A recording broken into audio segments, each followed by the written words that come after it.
next thing we'll want to have a look at is our arrival performance. So we'll look at our fuel prediction page. We can see that our zero fuel weight is 58.8, so call it 59.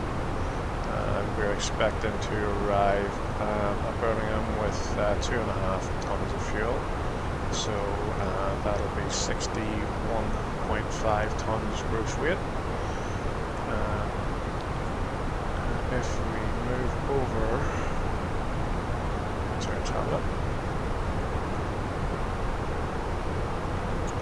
and we'll have a look at arrival performance, we'll apply the header. We said it was going to be 61.5 tons into that.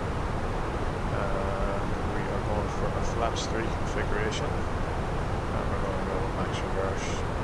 Yep, we have plenty of runway.